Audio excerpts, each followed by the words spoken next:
Zdravím vás všetkých, ktorí budete počúvať toto krátke video. Možno nebude krátke, uvidím podľa toho, čo mi pôjde v tomto stave, v ktorom som.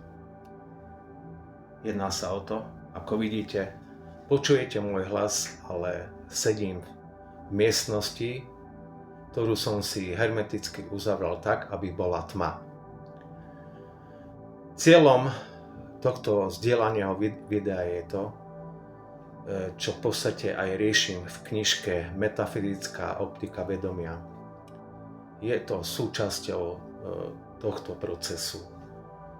I v rámci toho, že chodím, čiže praktizujem chôdzu sily i v tme, aj tak, že zatváram oči a iné procesy ohľadom toho.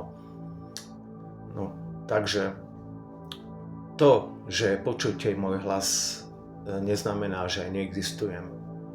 Podľa hlasu človek môže zistiť, že i keď je tma, v podstate existuje. Čo som postrehol za tie mnohé roky duchovnej praxe, je to, a v podstate každý bude súhlasiť s tým, že všetci, ktorí sme tu narodení, máme svoje tela, žijeme svoje životy. Žijeme v tme. Čo je toho dôkazom? To, že sa striedá deň s nocou. To je dôkazom toho. Takže každý deň, keď ideme spať, zažívame totálnu tmu. V reči fotografa znamená, že všetci žijeme v negatíve.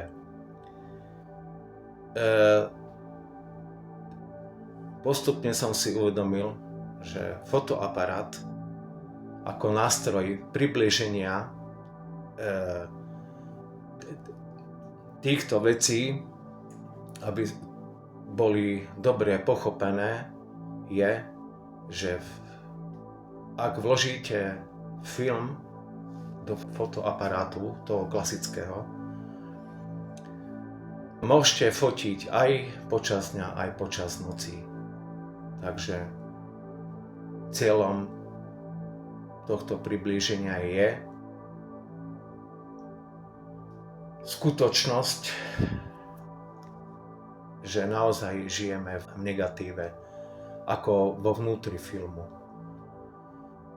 Aj napríklad, keď idete spať, máte sny. To znamená, že oči sú zatvorené. Ako je možné, že vidíte nejaké obrazy v sne a predsa je úplná tma? Zistil som, že chôdza sily v tme a spánok, sú tam isté rozdiely v tom, že počas spánku je oveľa väčšia tma ako počas noci, keď ste vonka. Takže fotografia, keď sa chce vyvolať, fotograf potrebuje ísť do tmavej komory a zapáliť červené svetlo. Potrebuje vývojku, vloží tam film a čaká, kým sa postupne vyvolá film. Teda záznam filmu, ktorý obsahuje bromid stribodný. To isté sa deje aj u nás v tomto živote. Hmotný svet, či už niekto bude súhlasiť alebo nie, filozoficky, teologicky a inak hermeticky a tak ďalej, dokazujú, že všetci, čo žijeme tu, žijeme v tmavej komore hmotného sveta. Latinsky sa to povie camera obscura. Toto riešili dosť významné osobnosti, ktorí sa tým zaoberali, ako Jakob Bohme, Robert Fludd, Leonardo da Vinci. V tejto dobe som našiel ďalšieho autora, ktorý presne rezonuje s tým, čo práve teraz píšem, dokončím knižku, ktorá má výjsť v januári 2026 pod názvom Metafyzická optika vedomia. V volá sa Anastázius Kirchner. Všimol som si, že rieši v podstate rovnaké veci, ako si ich skladám ja v tejto knižke. Takže cieľom je približiť a zdôrazniť tento postreh, ktorý si v podstate človek môže i každý deň overovať, keď ide spať. Skutočnosť je taká, že naozaj žijeme v negatíve.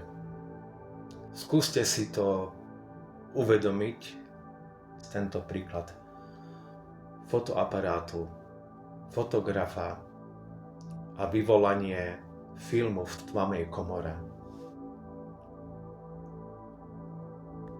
Ľuďovia, som naozaj v tme, pozerajte. Teraz vám ukážem a potvrdím, že naozaj sedím v tme v miestnosti. Pozerajte. No a postupne vychádzame na svetlo.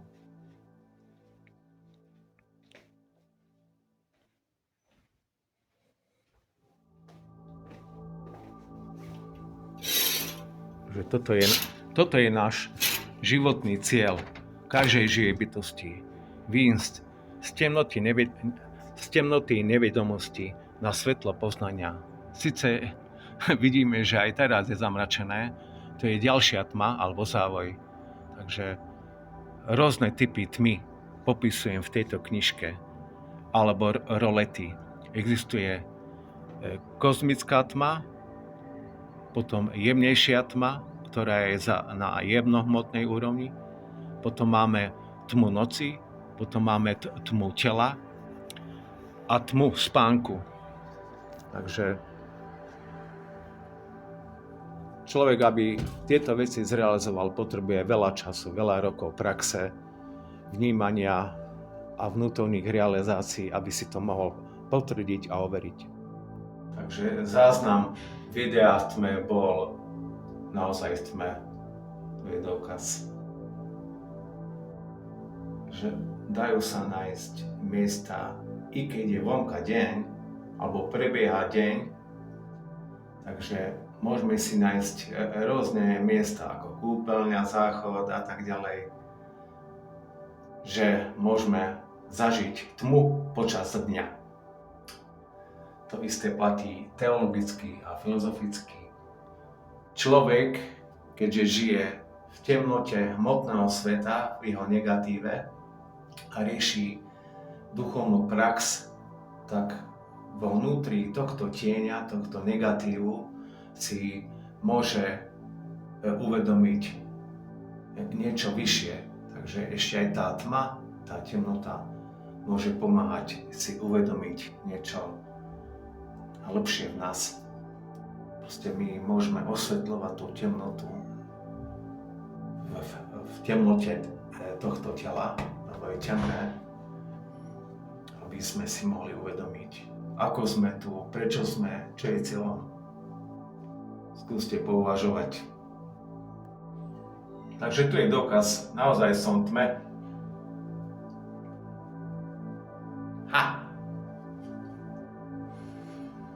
My sa netreba báť.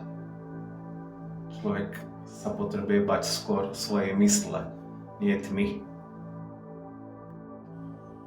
A teraz dovolte vám trošku ukážem, ako bude vyzerať táto knižka. Bude to tvrdá väzba, formát A4. Ja som si ju už teraz trošku tak ako keby vytlačil, aby som videl, ako bude vyzerať, ale sú tu len pár strany, takže len tak pre zaujímavosť. Tento obrázok sa mi podarilo spraviť tak, aby to bolo ako šošovka. Takže tieto okrajové obrázky, to som kreslil už skôr, ešte v 90. rokoch, takže teraz ich práve môžem takto využiť. Toto je už také dosť špeciálne. Je tu aj niečo aj po latinsky. Tento obrázok v podstate približuje celý koncept, ktorý bude v knižke. Sú teraz tie rôzne aplikácie, takže dá sa spraviť obrázok podobný, ktoré môžete nájsť v starých hermetických, alchymistických aj duchovných knihách. Takže sa mi to tak nejak podarilo poskladať. Takže traktát o metafyzickej optike vedomia je Liber de Camera Lucida Interioris. No a všetky tieto ornamenty, všetky tieto komponenty tohto obrázku sú vysvetlené.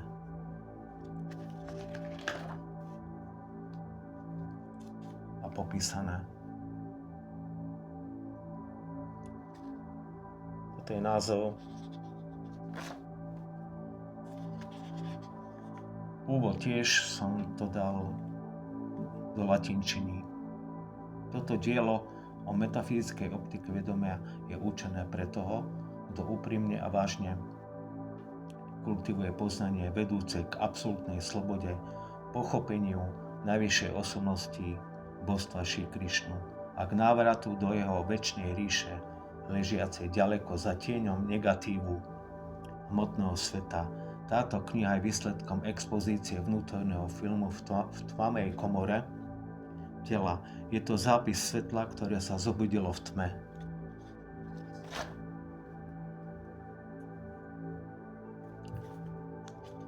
Toto je obsah. Podľa toho sa držím a skladám celý text alebo traktát tejto témy. Zvláštnosťou tejto knižky budú 3 čierne strany. To je netypické, pretože v podstate ešte ani nikto to takto nevkladal do knižky. Je to účelové, bude to popísané, prečo je to takto vložené. Súvisí to s touto tmavou komorou, ktorou sme aj my sami, pretože telo je tmavá komora. No a to sú rôzne tie opisy k tomu. Je to zložité.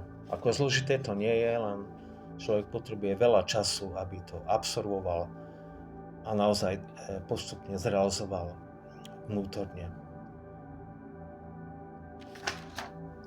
Toto je také špecifické. Toto je zrkadlové písmo podľa Leonarda da Vinciho. Takže súčasťou knižky bude aj zrkadlo alebo zrkadlová fólia, ktorú si priložíte takto a posúvate a budete vedieť čítať. To bude tiež také iné. To je to isté zrkadlové písmo.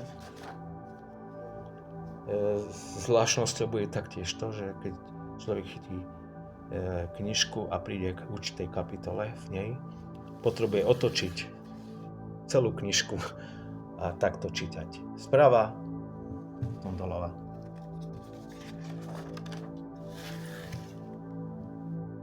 Takže toto asi každý z nás pozná alebo mal možnosť to takto vidieť. Odraz v odraze, v odrazovom odraze do nekonečna. Že celý koncept hmotného sveta je o tom, že žijeme v odraze, v odrazovom odraze vo vnútri odrazového sveta. Potom bude súčasťou knižky čierna strana a zrkadlová fólia, ako vidíte. Že v podstate dá sa vidieť, že držím telefón v ruke a nejaká silueta.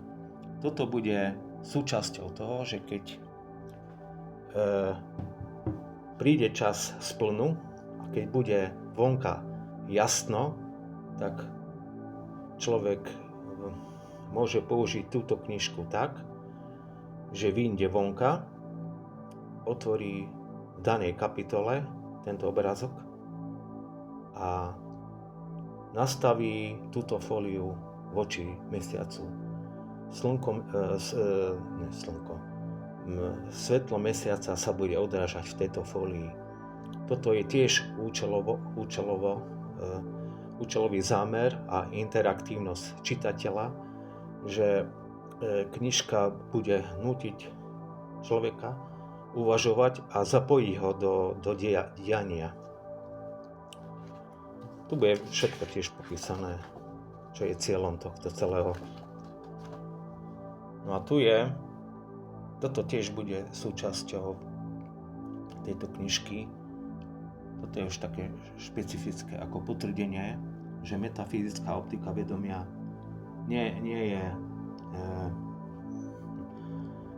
je len taký, nie že vymysel, to by som zle povedal, ale je podporované aj rôznymi veršami, ktoré ale nebudem príliš dávať do knižky.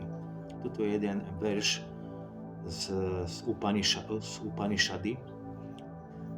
Upanishady sú súčasťou védského písma starej Indie. Toto je príklad tohto písma sanskrtu, Om Asato a tak ďalej.